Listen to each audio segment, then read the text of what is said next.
At first glance, it looked like every traveler's nightmare. In the middle of a crowded airport terminal, a young Filipino man in an orange hoodie was yanked out of the security line by two uniformed cops. He clutched his passport with both hands like it was a lifeline, his face twisted in panic, while the officers barked orders and dragged him toward a side door. People stopped wheeling their suitcases. Someone gasped. A woman raised her phone, already recording. To most of them, it looked like a dangerous suspect being taken down just in time. No one knew that the man they were manhandling was the son of a diplomat who just spent his life teaching him never to use his last name as a weapon. His name was Rico Rey Santos, 26 years old, from Manila. It was supposed to be a simple trip, LAX to New York, to surprise his father, who was giving a speech at the United Nations about human rights and fair policing.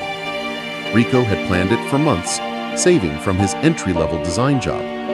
His father thought Rico wasn't coming until Christmas. The surprise was going to be a hug in the hotel lobby, a "Surprise, Dad, I made it," and a picture together in front of the UN flag. Instead, 10 minutes after reaching the security checkpoint, he was being accused of fraud. It started small, like most nightmares do. Rico shuffled through the TSA line like everyone else, backpack on one shoulder, carry-on wheeling behind him. The airport speakers droned flight numbers in the background. He messaged his mom in the family group chat, "Boarding in 45 minutes, tell Dad not to check my location or he'll ruin the surprise," emoji. Ahead of him, an older white couple complained loudly about the wait. Behind him, a businessman in a suit sighed and stared at his watch. Rico kept his head down, humming a Filipino pop song under his breath. When it was finally his turn, he stepped up to the officer at the ID checkpoint and handed over his Philippine passport and boarding pass. The officer, a woman with tired eyes, scanned a pass and then frowned at Rico. She flipped through its pages once, twice, then looked at Rico's face, then back at the passport. "This you?" she asked. "Yes, ma'am," he said politely. "Is there a problem?" She didn't answer him. Instead, she pressed a button on her podium, the kind of quiet signal passengers never notice. Behind her, a light blinked. Two airport police officers, standing near the wall, straightened. One of them, Officer Blake, tall and broad with a square jaw, nudged his partner, Officer Henderson, who wore a white shirt and a permanent frown. The TSA officer pushed Rico's passport back across the podium. "Step aside for a secondary screening," she said. "Wait by that blue line." Rico felt a prickle of nerves. He'd been pulled aside before for random checks, but something in her tone made him uneasy. Still, he nodded, grabbed his things, and moved to the designated area. Minutes passed. Travelers kept moving through, boarding passes scanned in a steady rhythm. No one came to talk to him. Rico shifted his weight from foot to foot, clutching his passport, watching his flight time tick closer on the monitor. When the two cops finally approached him, they didn't introduce themselves. They walked straight up to him like they'd already decided what he was. "That him?" Blake called to the TSA officer. She nodded once. "Yeah, passport's flagged. Something's off." Rico swallowed. "Sir? Ma'am? What is happening?" Henderson's voice came out like a bark. "Turn around, hands where we can see them." Rico's heart jumped into his throat. "What? Why? I didn't..." Blake grabbed his elbow hard. "We're not going to ask you again." Before we continue the story, let me know what country you're watching from. Hit the like button if you love this story, and please subscribe if you are new to my channel. Let's continue. Pain shot up Rico's arm. He cried out. Heads turned in the line. The old couple who'd been in front of him stared, wide-eyed. Someone muttered, "Oh my God." Wait, Rico stammered, voice cracking. I didn't do anything. I'm just flying to New York. Look, my boarding pass."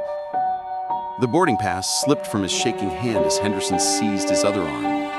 His backpack strap dug into his shoulder as they yanked him away from the line. He held onto his passport like it was the only proof of who he was. "Stop resisting," Henderson snapped. "You're coming with us." "I'm not resisting." Rerico's eyes filled with tears, his words tumbling out in Tagalog. "Ano ba to? What is this? I didn't steal anything. I didn't..." "Speak English," Blake snapped in his ear. "You're in America." The words stung more than the grip on his arms. Incoming announcements echoed above them, distorted and weirdly distant, like they were underwater. A little girl near the line clutched her mother's leg and whispered, "Mama, why are they hurting him?" They dragged him through the terminal, past staring strangers, toward a gray door marked "Security Personnel Only." Rerico's legs felt weak, every step heavy with humiliation. All he wanted was to see his dad speak. Now he was being hauled like a criminal, his cheeks wet, his breath hitching. Inside the small security room, fluorescent lights hummed overhead. A metal table sat in the center, with 2 chairs on one side and a lonely single chair on the other. A camera in the corner watched everything with a cold, unblinking eye. The cops shoved Rerico into the single chair. His backpack landed on the floor with a thud. Henderson snatched the passport from his hands. "Name," Henderson demanded. Rico Ray Santos." "I can explain. There must be a mistake. My visa is correct." Blake leaned on the table, looming. "Where'd you get this passport, Rerico?" He stared. From the Philippine Department of Foreign Affairs. It's real." Henderson shook his head, flipping through the pages. "Our system says this passport number is associated with someone on a watch list. Fraud investigation. You want to tell us why that is?" Rerico felt the floor tilt under him. "Watch list? No, that's wrong. My father..." Blake slammed his palm on the metal table, making Rerico jump. "Don't lie to me. You fitting a pattern, you know that. Foreign passport, one-way ticket, nervous behavior. Folks like you come through all the time. Fake documents, stolen identities. Think we can't tell?" Something inside Rerico snapped at the word, "folks like you." "I am not fake. I have job, I pay my own ticket, I'm visiting family." "Sure you are," Henderson said, "and I'm the King of France." Rerico squeezed his eyes shut for a second, trying to think. He promised himself he wouldn't use his father's position to get special treatment. His dad was a public servant, not a celebrity.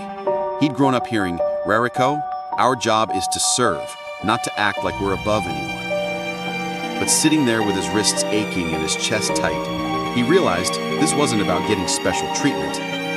This was about getting treated like a human being. "My father works for the government," Rerico said carefully. "If you call..." "Oh yeah?" Blake sneered. "What is he, some local councilman back home?" Rerico's eyes met his. "He is the ambassador of the Philippines to the United States." For a moment there was silence. Then both officers burst out laughing. "Good one," Henderson chuckled. "You expect us to believe the ambassador's kid is flying economy in a hoodie and sneakers." Rerico's ears burned. "I don't want VIP. I'm just a regular person." "Well, regular person, you're in a lot of trouble," Blake said. "Until we can verify this passport, you're not going anywhere. If it's fake, you'll be facing some serious charges." Rerico's breath hitched again. He imagined missing his father's speech, his mom waiting in their New York hotel room, wondering why he hadn't texted. He imagined headlines back home, "Ambassador's son detained for fraud." His parents didn't deserve that. "Please," he whispered, "at least let me call my mother. She can..." A knock on the door cut him off. A woman in a dark blazer stepped in, badge clipped to her belt. Her hair was pulled back in a sleek ponytail, and she carried a tablet under her arm. The nameplate on her jacket read D. Park, Security Supervisor. "What's going on here?" she asked, eyes moving from the 2 officers to Rerico, who'd curled in on himself like he was bracing for another blow. "Fraudulent passport," Henderson said. "System flag. We pulled him from the line before he could board. He's given us some story about being the ambassador's son." Park raised an eyebrow. "Which ambassador?" "Philippines," Blake answered, rolling his eyes. Park held out her hand. "Passport." Henderson handed it over. Park studied it, then scanned the MRZ code with her tablet. Rico watched her face carefully, the faint reflection of data flickering in her eyes. Her expression changed, just a subtle shift, but he saw it. She tapped the screen again, then looked up sharply. "You two," her voice cooled.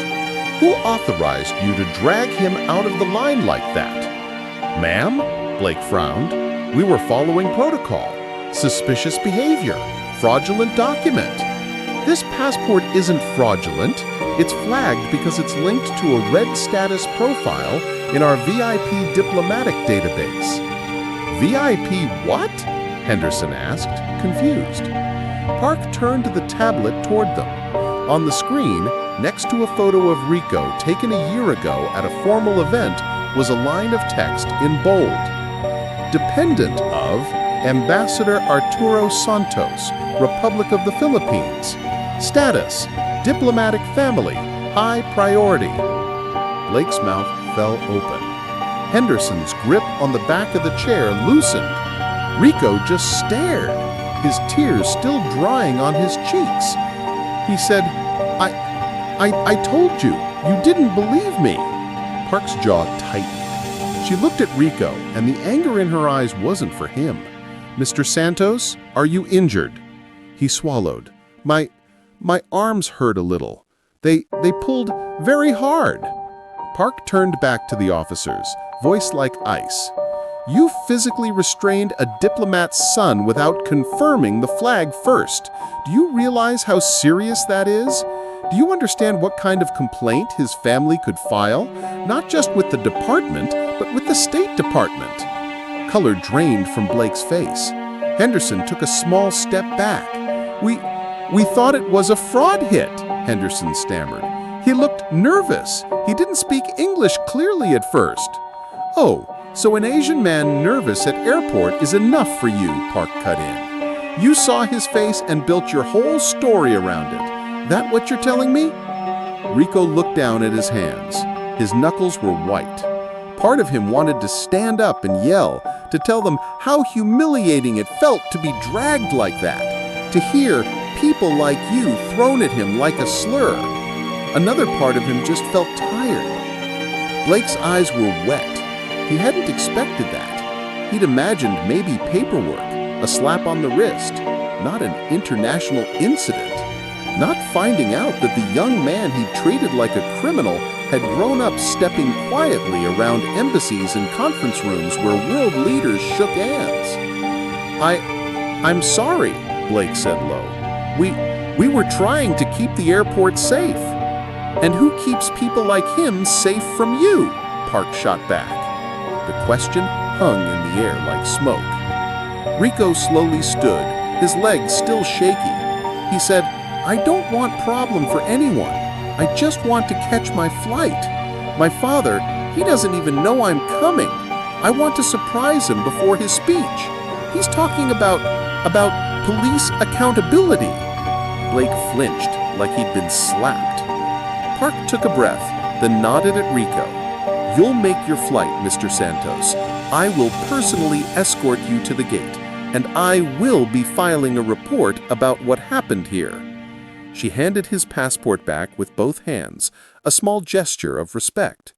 Rico took it, gripping it tightly. Before he followed her, he looked at the two officers.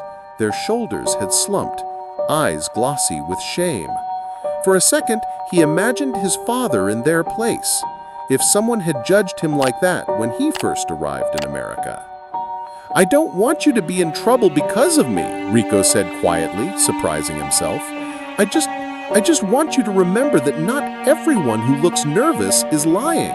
Sometimes we're just scared because of how people already see us."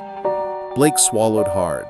He said, We understand," though it was clear he was only starting to. I'm sorry, sir." The word sir felt strange coming from him, but Rico heard the sincerity. Henderson nodded too, eyes on the floor. As Park led Rico back through the terminal, past the same people who'd seen him dragged away, some of them stared again, now with awkward curiosity.